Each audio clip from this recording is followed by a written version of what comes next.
ஆனவன் உருவில் இரண்டானவன் உருவான செந்தமிழில் மூன்றானவன் நன்றான வேதத்தில் நான்கானவன் நமச்சிவாய என ஐந்தானவன் நன்றான வேதத்தில் நான்கானவன் நமச்சிவாய என ஐந்தானவன் இன்பச் சுவைகளுக்குள் ஆறானவன்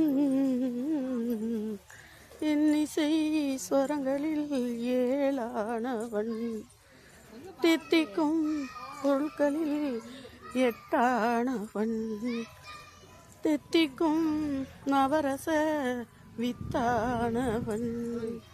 பத்தானவன் நெஞ்சில் பற்றானவன்